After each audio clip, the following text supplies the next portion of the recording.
welcome to Pragati Bazaar Literature Festival 2024. Today we embark on a fascinating journey through intersecting innovative history, heritage and publishing. Let's explore more history and heritage today with the insightful session that's going to begin now. Guiding us to this captivating discussion, we have Prasad Eno, the CEO and director at Mobi Books, a Delhi-based independent publisher. She specializes in business development, expanding literature and cultural horizons globally while ensuring inclusivity in content acquisition for the readers. It's an honor to have you here. There is such a pleasure. I will welcome you on the stage. Now, please give a round of applause. Now, the other member of the panel today is Vikramjit Singh Ruprai, who founded the monuments.delhi.com in the year 2009 and established the Heritage Photography Club in the year 2010. After 5 years of research, he published his first book, Delhi Heritage Top 10. Now he educates through history, poetry, theatre in the at Heritage Shala, setting up heritage labs in schools and colleges. What an honor to have you here and what an insightful session will it be. Now I would request our panel to please start on the discussion. When I was just coming here, I crossed the level express, the bookstore, and I found I read this very beautiful quote. They cannot make history who forget history. This is by B.R. Ambedkar. And it is very apt for today's session because its title is Intersecting Narratives, History, Heritage and Publishing. Now the intersection of history, heritage and publishing is quite exciting at the same time multifaceted space. Not only does it encompass a lot of different fields, for example documentation, preserving, storytelling and dissemination of knowledge, it also challenges us to ask questions. Questions of identity, questions of relativity, questions of subjectivity, questions of nationality, question of power, question of subjugation, otherness, loneliness, and so much more. So keeping this in mind, while at Neogi Books we published a lot on history and heritage, we wanted to talk to Vikramjit Singh Ruprai today about his specific book, his first book. And there are multiple reasons why we are doing that today. It completely not only fits into the narrative, but there is more to it which he's going to elaborate in the course of the conversation. So keeping on the points of what we talked about right now, how the intersection of narrative and intersecting narrative around history, heritage, we will leave the publishing part away from the moment. I would ask you, few questions, some which we have discussed over the past several years, but specifically for today's audience, keeping in mind that the book Delhi Heritage Top 10 Boundaries, which is now a bestseller, we think it's apt that I specifically asked this question because it not only talks about history but also talks about heritage. So why is it important to preserve the cultural artifacts and heritage, historical narratives in visualizing a rich cultural community? Okay. Before I answer that, there is one thing that, since we started this discussion while the announcements have been made, we've been using two words regularly and we have been using them together and not interchangeably. History and heritage. I don't know how many of us actually understand the difference between history and heritage. My personal thought is that there is a very thin line between the two. History is something that is written in books packed up in libraries. But the moment you start reading it, the moment you start living it, the moment you start understanding that whoever, whatever, and in whichever form you exist, it is basically an evolution that you have reached at this stage. So that entire process of evolution, the culture, the way it has developed, becomes your heritage. So those who understand the difference between history and heritage they can better preserve it and they can take the narrative forward. Another challenge that I have seen, from my experiences, that we often talk about history. Okay, I have read this story, I have heard this story. There is no one who goes back and who tries to verify that story, who tries to get deeper into that story. And that is where the actual gap is created. That is where the history is distorted. However, when I talk about heritage, we don't say heritage is distorted, heritage evolves.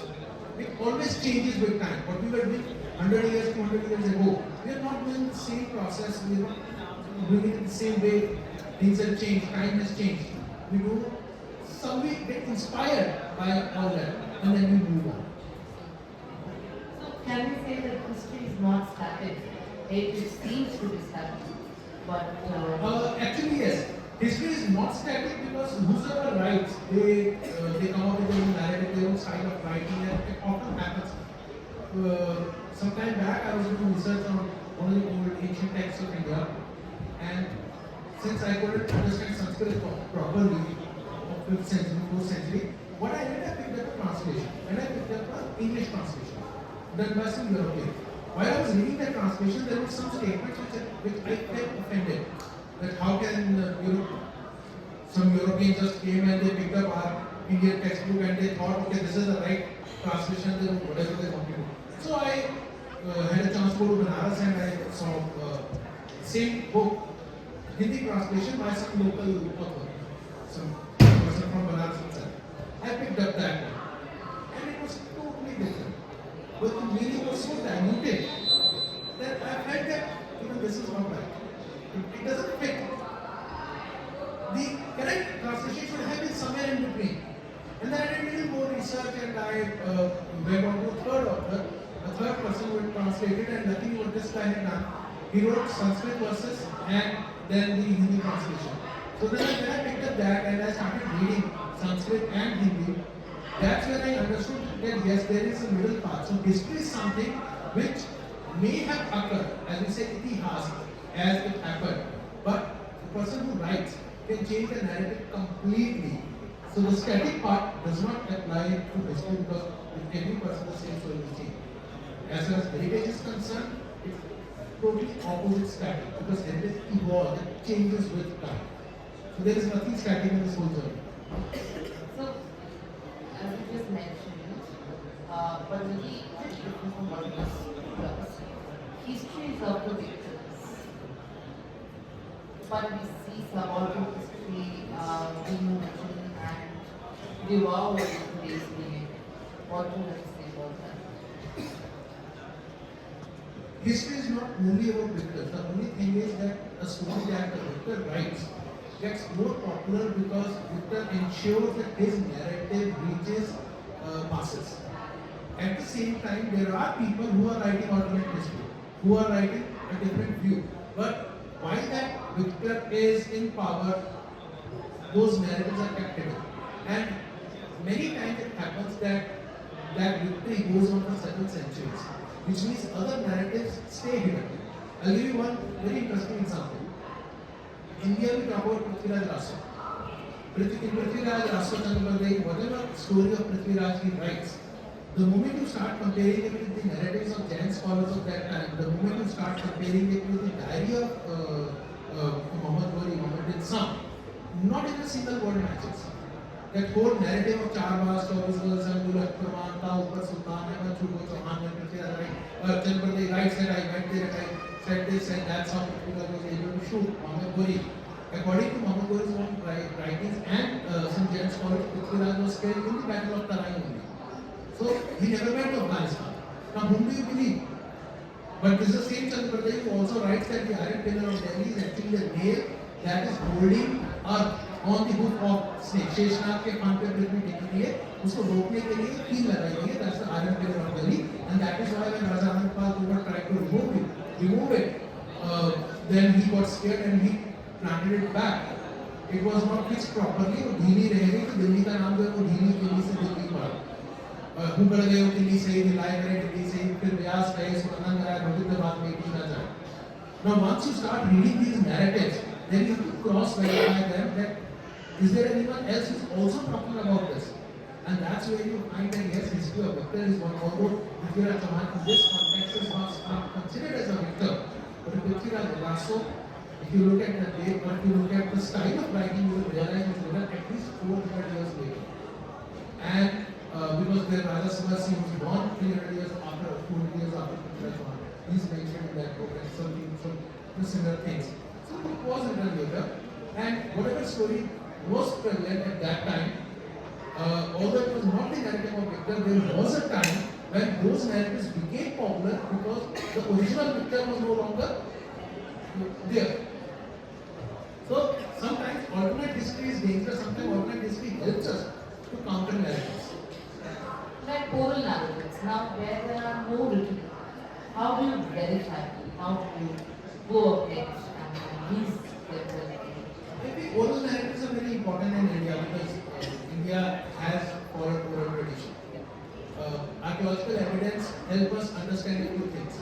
But then oral narratives are also subject to distortion, changes, and there is no way to actually verify them. You just have to believe them. I have had experienced many such examples. Pandavas were given Vanvas. I don't know any major town in India which does not have a Pandava cave or something associated to Pandavas. Almost entire India has something. So in those 10-12 years, it appears that they went to every single city of South Asia, which sounds quite unrealistic. But then that's the faith mixed with oral traditions. Whether you believe it or not, maybe there was something, maybe there was not. So again, it's very difficult to verify. However, if you look at the Indus Valley civilization, and I'll just take one example, Dhoravira, we found an altar where they had fire sacrifices, animal sacrifices, and all. Whatever we found during the excavation, we were able to understand that these were the practices that they followed. Same practices you will find in Yajurveda, which means that later during Vedic period, whatever, because Vedas were originally oral tradition, much later we started writing them. So, whatever actual practices were there came into the oral tradition. They got into slightly poetic form, they were preserved because part of it was in meter, it was easy to preserve, and eventually that continued. So there are some parts, some oral tradition elements that we are able to verify, but some it just goes by faith and we have to believe. Interestingly, you said about how a lot of this oral tradition is set to meter to remember. We do that in our our books as well. We try and set them in a meter or we preserve them in a way in book for dissemination. How do you go about doing Baulis for that matter? Now, given that it is the long-lost cousin of the fourth, or the major monument like Kundan Garden. Why did you start with Baulis? The story is quite interesting actually. I was told to write a book on, and I was told by many people, my friends were like, you know so much about Delhi, why don't you write a book on monuments of Delhi? And that's when I had already stumbled upon Maulvi Zafar Hasan's Monuments of Delhi listing. I had already read Bashiruddin Ahmad, not Bashiruddin Ahmad, there is another author. Okay, at that time I had read the Intact listing, the English one, by Celebration and narrative. Just one more, don't and say all the names. I'm going to hold a quiz question. As to, so I'll say the quiz question. The question is, can anyone tell me 7 names of 7 Baulis, just 7 in Delhi, and we'll give a copy of the book free. 7. You have 5 minutes. She is saying 7, you are saying 1. I need 7. Don't shout out loud. Only if you have the 7 ready. Then. And without checking Google? Without checking, of course. How many have visited 7 Baulis? There are at least top Baulis in this book. So 12 Baulis are in this book, but in the introduction there is a list of 52 Baulis from Delhi. 52. Add. Out of these 52, 16 Baulis are accessible to public even today. I have written about 12. Delhi, किसी को पता है? किताब नहीं मिली. अच्छा book refer करो. Want to take the copy of the book of the books? It's available here. Krishna, your question to me was why Baulis? Yes, You just got the answer. You just got the answer. This is why. Because पानी के बिना कैसे जिंदा रह लोगे? और पानी के बारे में नहीं पता. For centuries and centuries, since the time of Indus Valley civilization, this is how we have been using water. People started living next to rivers. They realized that this is the worst thing to do because river में कभी flood आ रहा है, कभी drought आ रहा है. You can't survive next to a river comfortably. So the moment you move your village away from river, कौन रोज जाएगा पानी भरने के लिए? That was another challenge, and that's when they found out अरे जमीन के नीचे भी पानी है, and that तो पानी निकल आएगा. But now another challenge was that if you dig deep, you get water. How do you, there are 300 people living in that village. There are about 100 families. So these 100 ladies will have to queue up next to a well every day, and it would take them 4 hours, 5 hours just to fetch enough water to bring home. They have to bathe, they have to wash, they have to drink, they have to cook.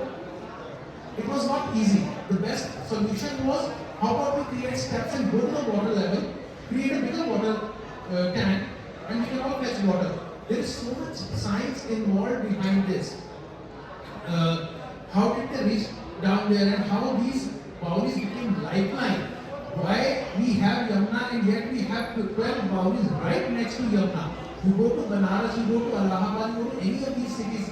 There is Ganga, there is Yamuna, there is Narmada, there are all these rivers. And you see wells and stepwells right next to the river bank. So, the moment you start digging deeper into it, you realize that these are not just sources of water, there is so much science behind it. And one must understand that whole engineering development. So, science. Is that, so we're talking about science in history. Is that one of the strategies to make history accessible? Because we all know that people find history boring. Is that so? Or, and do you have any other strategies to make history interesting? I work with schools, and wherever I go, wherever I ask students, is history boring? Everybody is like, हमें बहुत boring लगता है. बिल्कुल नहीं. एक बहुत common reason है इसके पीछे. India के अंदर centralized curriculum है. Now with the centralized curriculum, the thing is the same book will go to every single school in India, which means every community will, anybody can get up and say, this part of story doesn't match with my narrative. And in India we have so many narratives. The central body that plans or that designs these books has to agree with everyone. Ultimately होता क्या है, stories निकल जाते हैं, dates और नाम बच जाते हैं बच्चे. तो dates और नाम ही बच्चों से याद नहीं होते. Worst thing, grade 8 NCERT first chapter, the title of the chapter is dates are important. बच्चे किताब पकड़ते डर जाते हैं. उसको हिस्ट्री बोलना होता है.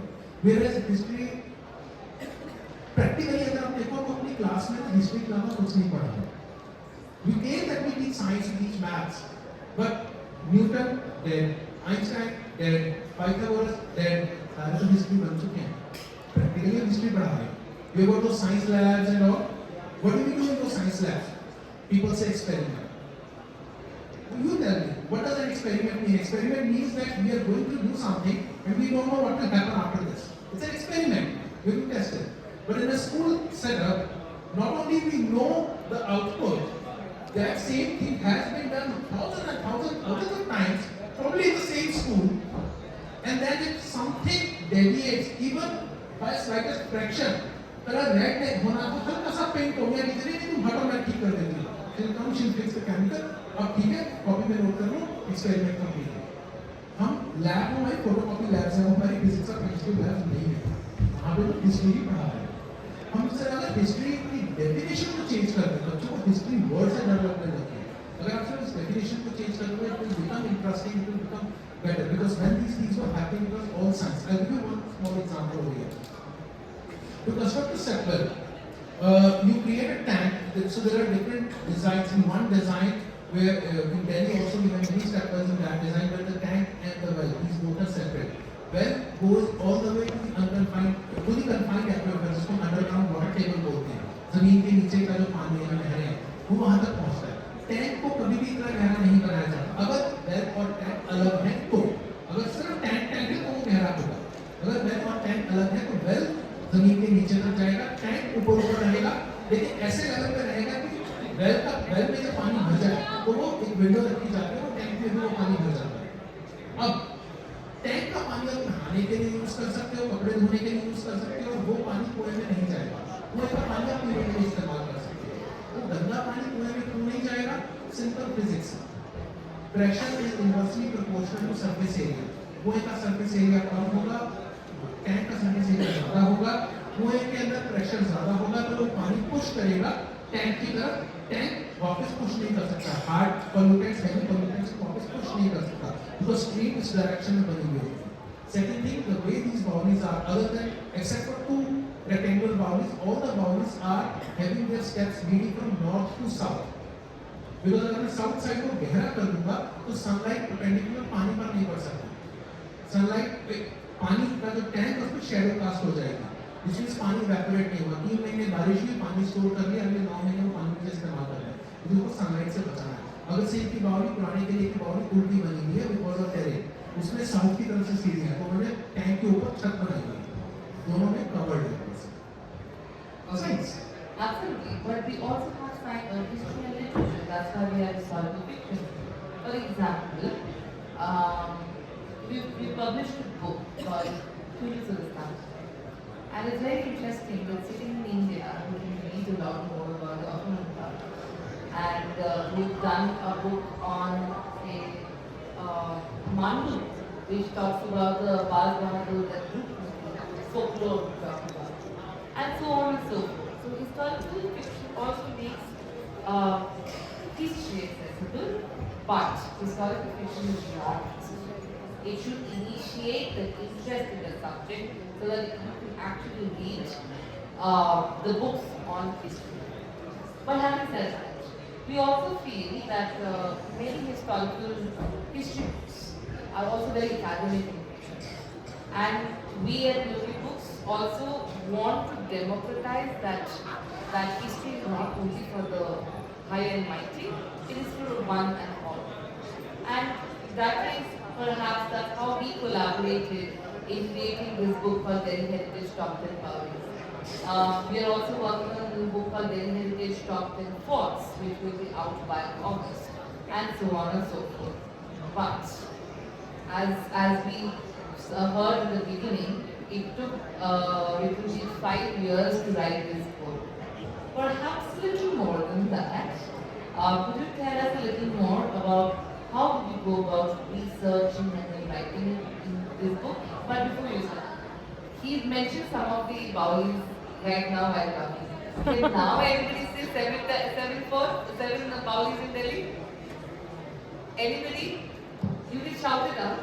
7 count चाहिए.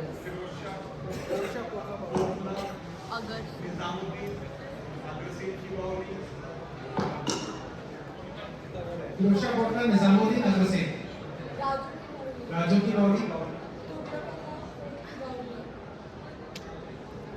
There are 12 inside. That is the 2 publicly open, but I count 1 for now. Okay. 5 हो गए, 2 और. Haribawli. It's not open for public anymore. पुराना किला यूसर पुराने के लिए। वैसे खारीबावली की कहानी बहुत इंटरेस्टिंग है। पानी खारा था। नॉर्मली जब भी बावली बनाई जाती है उनसे तो फ्रेश वाटर मिलता था। दिल्ली में 2 बावलियां बनी जिनमें पानी पीने लायक नहीं था, एक गंगा की बावली और एक खारी बावली। तो खारी बावली में जड़ी बूटी फेंक के आग लगाई जाती थी सीढ़ियों पे, धुआं किया जाता कि मच्छर मारे, और उसके आसपास लोग आके बैठ जाते थे शाम को, और वहीं पे बाजार लगने लग गया। So 3 months, but then the stories that I knew, I thought let me quickly verify them before writing it down, and I started looking for text. बहुत सारी ऐसी कहानियां थी जिनका कोई सोर्स नहीं मिला मुझे। 6 महीने 1 साल निकल गया। And that time mentor I asked him, I said, sir, Mr. Suryash, sir, नहीं मिल रहा है content. He pulled out one book that was वाक़यात Darul हुकूमत दिल्ली और बशीरुद्दीन अहमद। उसमें सर उन्होंने निकाल के ढूंढ के चाहिए ये रहा एक चैप्टर, इसमें ये चीज़ लिखी है। तो बुक वाज इन उर्दू। तो मैंने उनसे और 2-3 क्वेश्चन पूछे, उन्होंने कहा ये वाला पोर्शन तो इसमें मिल गया है, बाकी में और ढूंढने पड़ेंगे। It's a 2-3 volume book, so use text one has to read it. So I had no idea. Tried a little more, couldn't find any answer. Then I joined an institute, started learning Urdu. After finishing Urdu, I went to Urdu Academy, I purchased that book, came back and started reading it. picked up Asar started reading it. Picked up many other texts on Delhi which have not been translated, even today they are not translated. And that's where I found many stories, and that's when I realized that how the stories are corrupted over time. Things have changed, narratives have changed. It's become Chinese whisper. So I was able to write all those and to complete this process, because when I did this and then I found out that, for example, Sir Syed says that I have examined the horoscope of Red Coat, and then he continues his discussion. Then I started finding that horoscope of Red Coat, वो मुझे आज तक नहीं मिला. कुछ फरमानों के बारे में जिक्र मिला जो पर्शियन में है. So I picked up a book, I read a little bit of Persian, I tried to understand कि कैसे words को समझना है. Reading is easy for me. Understanding of few words is difficult. So I bought a dictionary, picked up copies of those farmans, translate, the read करता था, translate करता था. This entire process took about 4.5 years. तो जो मेरा 3 महीने मेरी सोच थी वो नहीं हो पाया. But after all this and learning 1.5 new language, I was able to do my first book. And then when I went on to my second book, The Goats of Delhi, I thought अब तो आराम से हो जाएगा, तो language भी सीख ली, तो किताबें भी पढ़ी, वही किताबें भी रेफर करनी है. And that's where I realized that there are some quotes and there are some stories जो हमारे common narrative से इतनी ज़्यादा दूर है. For example, Red Fort, Old Fort, British modified it, and many of those documents were actually removed from everywhere. For example, the Red Fort Bauli was converted to a prison. और क्योंकि उसमें Indian national army के soldiers को रखा गया था, किसी record में कोई जिक्र नहीं है, बिल्कुल गायब कर दिए गए records. So if you want to write something really good, तो टाइम लग जाता है, and that's how my books take so much time. Bawi to 5 years, how much is board take? See, we started work alongside Bawi's only. 2019 Bawi's came. 2024 is when boards is. You can do the maths. So you understand, to do a book around history, it takes a lot of time. It's almost a lifetime of work to bring these narratives up in the front. But it takes a lifetime to bring these narratives up front. But how does the changing technology or education institute help in bringing them forward to the readers of the narrative, as the readers? Technology has been helping, but at the same time, other than the kind of work that I do, there is something that I have experienced, and technology has played a very vital role in shaping their entire thing, in good and bad both ways. Good is that everything is accessible. You can go to, there are certain sites what several agencies have done, they have digitized all the books in old libraries, be it New York, be it Oxford, and these books are easily available. So a book that is 2000 years old or 1500 years old, and it's not possible for us to reach out to that manuscript that can be digitized and kept somewhere. And you can access it. Be it National Archives and all. So that's the good thing. The bad thing is, nobody takes the pain to read that kind of book. And what they try to refer to as YouTube videos or articles, blog articles that youngsters have written, who themselves are so impatient that they don't want to spend years reading, because every day they have to put out a video. Every second day a video has to go up, because that's where the earning happens. And if they spend 6 months researching for one video, how will they earn? So whatever information they get, even today, even when you go to, on many roads of Delhi, we have these bus stops where government has written Qutub Minar, the tallest brick minaret of the world. You have heard this? Qutub Minar is the tallest brick minaret in the world. एक भी ईंट नहीं लगी हुई है कुतुब मीनार में. Qutub Minar is not a brick minaret. It's made of rubber masonry cladded with red sandstone, and on top two layers white marble. There are no bricks in there. Entire complex does not have bricks. 14 monuments, not even a single brick, other than what the British and Indian government now has done. It's rubble masonry, ashlar masonry. So it's a rubble minaret. It's world's tallest rubble minaret, not brick minaret. But वही चले जा रहा है. हर कोई वही बोल रहा है. विकिपीडिया पे भी वही लिखा है. मैंने चेक करने की कोशिश की, और moderator replied to me everywhere when I searched, even on YouTube videos, Wikipedia moderator replied to me. It's written as brick minaret, so तुम गलत कर रहे हो. We changed it back to brick minaret. Okay, that's where technology is helping us in good or bad way. You are better judge, and that's what pains me. But it's helping us also in many ways. As a publisher, I find that technology is helping me reach out to newer audience. Of course, there's limited success. For example, if a documentary is being made, keeping up with today's time, it has a high reach perhaps. Like we have a documentary on Pahari paintings. That's prescribed in syllabi and not the book because we are not reading enough, apparently, which is very different from what we see here. So we're not really No, definitely, it is helping also. For example, little while back we were discussing the same thing. Newly Books has published a book called Voices of the Lost Horizon. This is a lost language of Andaman. And now, while the author was preparing that book, she was able to record a person. She met a person who was still well versed with the language. She was able to record some verses and some songs. They have just come up with a new book on Arunachal. The author has recorded those. Now, in case of Andaman, once that lady passed away, who had given her voice to all those recordings, there was no one left who knew that language that well. So the language is almost extinct, and we were able to record that language just before, like few months or probably a year before the language actually went extinct. So yes, technology does help. It's up to us how wisely we use it. yeah, that's always the question. But now, so in education, how are you taking forward in education? We know about your organization. How do I call it? Organization, yes. Head Diksha. How are you taking it forward, and who is it geared for? I work with many schools in India. Almost 250 schools I'm associated with, and with these schools, I go there, I train teachers, I work on integrated learning, and I tell them that you can actually teach anything from any subject. All you need to do is you need to broaden your horizon, and history will always act as a foundation, as the base of everything. So you pick up an interesting story, start telling that story, and slowly you will teach entire chapter of science or math through that. बच्चों को पता भी नहीं चलेगा. So, in a nutshell, this is what we try to do. If I have to get into details, I need another 2 hours to explain that. Can you use it for language training? We actually do. And it's quite interesting. For example, if I ask you guys, कि chair को हिंदी में क्या कहते हैं? Anyone? Kursi is an Arabic word. Quran में आयतल कुर्सी is the description of seat of God. Kursi is actually an Arabic word. Hindi में क्या कहते हैं? Awesome. What about book? Pustak. किताब और पुस्तक. What about pineapple? That's Portuguese. Ananas is Portuguese. Rickshaw is Japanese.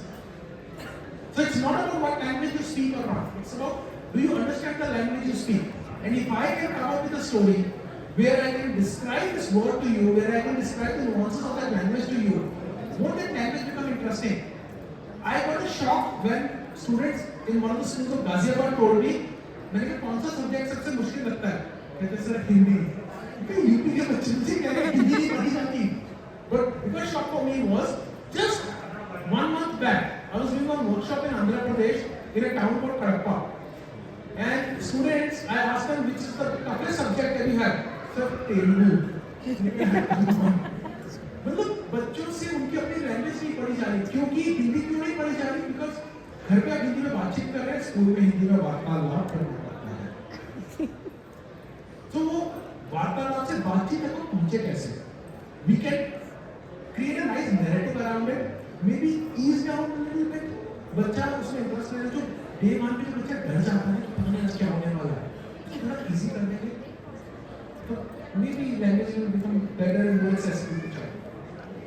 Thank you very much for those insights. We'll open बातचीत करते हैं थोड़ी बहुत. We'll open the floor for questions. If you have any questions, please do ask. 7 नाम तो मुझे नहीं अभी तक एक friend. 7 पे लोग के साथ. पूछ रहे any questions? I actually had one question. Yeah, Your name, please. my name is Ishan Atta, and I had one question that you started your career as software engineer. So how did you find the calling and the discipline to learn so many languages and start your research that is going to take you so many years? See, as a software engineer, there was nothing like कि इतने बजे घर जाना है, इतने बजे छुट्टी, दिन रात काम चल रहा था। कई बार 2-3 दिन घर नहीं जाते थे और अपने रिक्रिएशन के लिए, अपने आप को रिलैक्स करने के लिए only thing was go to monument और एक्सप्लोर दैट। और वो भी आइडिया कैसे ज़्यादा आया, I was heading Asia Pacific division of company, office was in Singapore. जब सिंगापुर गए वहाँ पर इतनी सी कंट्री है, सुबह घूमने निकलता था, शाम तक कंट्री घूम के वापस आ जाता था। तो मेरे को किसी ने मुझसे ये पूछ लिया कि तुम दिल्ली से, दिल्ली के बारे में बताओ, क्या जवाब दूंगा? तो मैं दिल्ली, मैंने कहा चलो थोड़ी सी दिल्ली भी देख लेते हैं। I thought that I'll see entire Delhi in 4 weekends, 4 Sundays. Delhi को 4 जोन में डिवाइड करके मैं देख लूँगा। Day 1 was 24th of October 2009. I remember. That's the day when I went to Mehrauli Ecological Park. और अभी 1 साल तक मैं Mehrauli Ecological Park भी खत्म नहीं कर पाया। 72 monuments, कोई information नहीं है, कोई बताने वाला नहीं है। So slowly, eventually हुआ ये कि 2015 तक आते-आते इसमें इतना ज़्यादा मजा आने लग गया। नौकरी वोकरी से पीछे छूट गई। अब देश भर घूमता हूँ, मॉन्यूमेंट्स देखता हूँ, उसकी बात करते हैं। How many forts are there in Delhi? Delhi, we recorded more than 16 forts, out of which 12 are still there, out of which 10 are in Delhi. Any more questions? Yes, sir.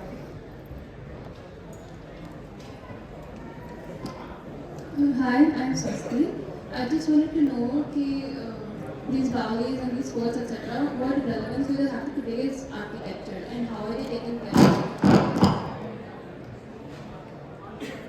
In Delhi, we have Rajaon ki Baoli. When we say Rajaon ki Baoli, when we write it, often people read it as Rajaon ki Baoli. The moment you say Rajaon ki Baoli, meaning changes.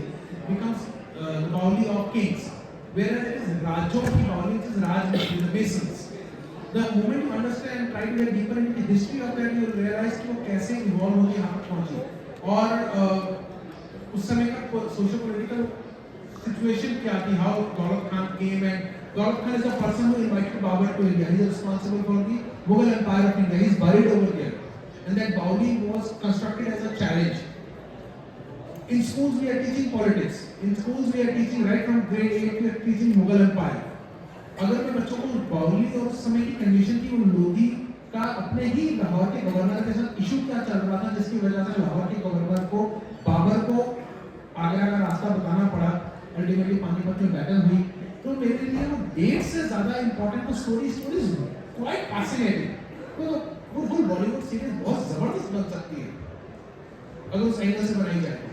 सो बाउली पर जाकर उसकी बात करता हूँ। Another thing is बाउली के अंदर की जो पूरी साइंस है, I can talk about, there are so many principles that I can talk about, many things that we now consider as superstition कि इस दिन बाल नहीं धोने, इस दिन कपड़े नहीं धोने। होता क्या था, कॉमन वाटर स्पेसेस हैं, अगर वहाँ पे बाल धो रहे हो, आंवला लगा रहे हो, शिकाकाई लगा रहे हो, जो चिकनाई पानी के ऊपर जो लेयर आ रही है, वहीं पर अगर कपड़े धोने आपके कपड़े खराब हो जाएंगे।